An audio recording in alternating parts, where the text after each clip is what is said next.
शिवनेरीचे किल्लेदार विजयराव विश्वासराव व त्यांची पत्नी हे दोघे जिजाऊंची अगदी जीव ओतून काळजी घेऊ लागल्याचे पाहून शहाजीराजांना अतिशय समाधान झाले. तरीही वेळ प्रसंगी जिजाऊंच्या आसपास मायेतली अधिक माणसे असावी म्हणून शहाजीराजांनी त्या गडावर बाळकृष्ण हणमंते, गोमाजी नाईक, नारोपंत मुजुमदार आदी आपल्या विश्वासातील माणसांना तसेच जिजाऊंच्या सुरक्षेसाठी काही सैनिकांना ठेवले. एवढेच नव्हे तर किल्लेदार विजयराव हे मनापासून नको म्हणत असतानाही शहाजीराजांनी त्यांच्यापाशी पुरून उरेल एवढे धन दिले व जिजाऊंचा निरोप घेऊन ते तेथून निघून गेले. एक आपल्या पतीची चिंता वगळता जिजाऊंना तिथे दुसरी कसलीच कमतरता पडली नव्हती.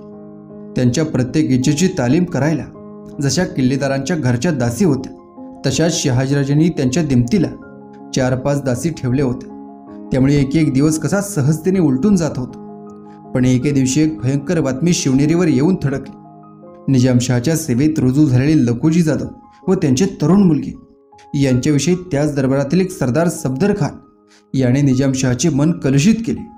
लखुजींनी या गोष्टीची कुणकुण लागताच ते आपले 3 मुलगे अचलोजी, रखोजी व यशवंतराव यांना घेऊन निजामशहाच्या मनातील किलमिश दूर करण्यासाठी त्याच्या भेटीला गेले. पण अगोदरच निजामशहाची परवानगी घेतलेल्या सफदर खानाने त्या चौघांनाही कपटाने ठार केले.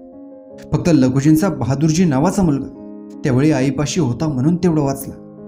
आपले वडील व 3 भाऊ यांच्या निर्गुण हत्येच्या बातमीचा जिजाऊंच्या मनावर फार मोठा आघात झाला. शहाजीराजे व लखुजी जाधव यांचे संबंध जरी एका पिसाळलेल्या हत्तीच्या हत्येपासून बिघडले होते तरीही त्यांनाही या हत्याकांडापासून दुःख झाले. पण जिजाऊंना झालेल्या दुःखाची एवढ्याने सांगता व्हावयाची नव्हती. शहाजीराजांनी त्यांच्या पुणे सुपे जहागिरी लगतचा काही आदिलशाही प्रदेश जिंकून आपल्या जहागिरीत सामील करून घेतला होता. याचा बदला घेण्यासाठी आदिलशहाने मुरार जगदेव या मराठा सरदाराला मोठ्या सैन्यानिशी पुण्यावर पाठवले व बादशाच्या हुकुमाप्रमाणे मुरार जगदेवाने उभे पुणे जाळून त्याचे भस्म करून टाकले. स्वतः हिंदूंच्या देवधर्माचा अभिमानी असल्यामुळे पुण्यातील हिंदूंची देवळे जमीनदोस्त करण्याची जबाबदारी त्याने मुसलमान सैनिकांवर सोपवली. पुण्याच्या अग्निकांडात गावातल्या सर्व इमारतींबरोबर आपल्या वाड्याची राख रांगोळी झाली. हे वृत्त कळता जिजाऊंना आणखी एक धक्का बसला.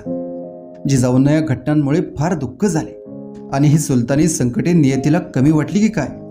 त्या संकटांना आणखी एक आसमानी संकटाची भर पडली. सबंध पावसाळा पाण्याचा एक थेंब न पडता निघून गेला आणि आसपासचा सर्व मुलूक वैराण झाला. अशा पार प्रतिकूल परिस्थितीमुळे जिजाऊ मनात उदास झाल्या असल्या तरी आपल्यामुळे इतरांना कुठल्याही प्रकारचा त्रास होऊ नये यासाठी त्या वरवर हसत होत्या आणि अन्य पाण्यावर इच्छा नसतानाही पोटातल्या पोराला ते पोहोचावे म्हणून त्या खातपीत होत्या. अशा मनस्थितीत असलेल्या जिजाऊंना एके दिवशी किल्लेदाराच्या बायकोने हळूच विचारले, "अहो साहेब, मला आपली थोरली बहीण समजून आपल्या डोळ्यांची काही कल्पना द्याल का? ते पुरवण्यात मला आनंदच वाटेल." यावर एक दीर्घ निश्वास सोडून जिजाऊ म्हणाल्या, "लक्ष्मीबाई, आजवर माझ्या पोटी एकूण 5 पुत्र जन्मले. त्यातला एक संभाजी तेवढा वाचला, पण तो त्याच्या वडिलांसंगे बंगळुरूला राहायला गेला. बाकीच्या 4घांना ते माझ्या मांडीवर खेळत असतानाच क्रूर काळ घेऊन गेला. आता यावेळी जन्माला येणार असलेल्या जीवाने तर प्रत्यक्ष जन्म घेण्या अगोदरच आपला पायगुण शाबित केला आहे. पुणे जहागिरीची राख रांगोळी झाली. आजोबा व 3 मामा यांची हत्या झाली. काकीला एका राक्षसाने पळवली. दुष्काळाने भूमी भाजून काढली आणि वडिलांच्या वाट्याला धावपळ आली. ही लक्षणे मला काही ठीक दिसत नाही." किल्लेदारीण म्हणाली, "अहो साहेब, या असल्या योगायोगांच्या गोष्टींचा संबंध बिचारा बाळाशी जोडण्यात काय अर्थ? जन्मापूर्वी आपल्या 7 भावंडांची वाताहत झाली आणि आई वडिलांच्या वाट्याला कारावासाची सजा आली म्हणून काही भगवान श्रीकृष्ण वाईट निघाले नाहीत.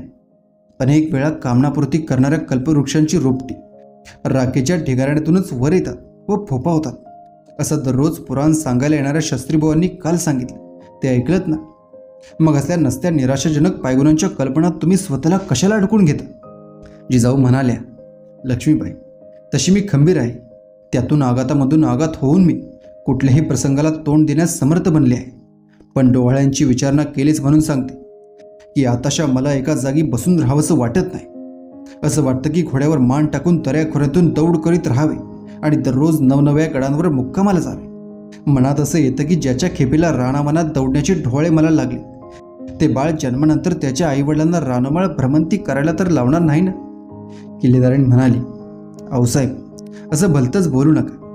प्रत्येक घटनेचा जो तो माणूस आपापल्या परीने अर्थ लावत असतो. आपल्याला राणावनातून खबरदार व वेगवेगळ्या गडांवर मुक्काम करावासा वाटतो. याचा अर्थ आपल्या उदरी येणारा पुत्र परक्यांच्या सत्तेखाली गेलेले गड व मुलूक काबीज करण्यासाठी सतत घोडदौड करीत राहील. क्षणभर थांबून किल्लेदारीन पुढे म्हणाले, आऊसाहेब, वास्तविक एका ठिकाणी पडलेली कुजबूज दुसरीकडे पोचती करू नये. पण आपल्याविषयी सदरेवरील पुरुष मंडळींची पर्वा चाललेली कुजबूज आपल्या गौरवास्पद असल्याने मी ती आपल्या कानी घालते. सदरेवर बसलेले हनुमंत नाईक, मुजुमदार आदी मंडळीत परवा बोलणे चालले होते. आऊसाहेब जरी प्रकृतीने क्षीण असल्या तरी त्यांच्या चेहऱ्यावर तेज दिवसेंदिवस वाढत आहे. या लक्षणांवरून त्यांच्या उदरी कोणी महान विभूती जन्मास येणार आहे असे दिसते. अखेर जिजाऊंना 9वा महिना लागला. शिवनेरीवर सुईणी व वैद्य बोलावले गेले. शिवाई देवीवर अभिषेक सुरू झाले. बाळंतकरांच्या भिंतीवर स्वास्तिके काढण्यात येऊन जमिनीवर चंदन शिपडले गेले. 9 मासही पूर्ण झाले आणि दिनांक 19 फेब्रुवारी 1630 रोजी सूर्यास्तानंतर जिजाऊंना पुत्ररत्न झाले. गडावर सनई चौकडे वाजू लागले. हत्तीवर साखर वाटू जाऊ लागली. बाळाची कुंडली मांडून शास्त्रीबावांनी जिजाऊंना सांगितले, जिजा राणीजी, आपल्या उदरी जन्माला आलेला हा पुरुषोत्तम दिगंत कीर्ती मिळवेल. बाळाच्या जन्माने शिवनेरी आनंदलाच, पण सह्याद्रीचा उरही आनंदाने भरून आला. 12व्या दिवशी बाळाला पाळण्यात ठेवून त्याचे बारसे केले आणि शिवाई देवीच्या कृपेने पुत्र झाला म्हणून त्याचं नाव शिवाजी असे ठेवण्यात आलं.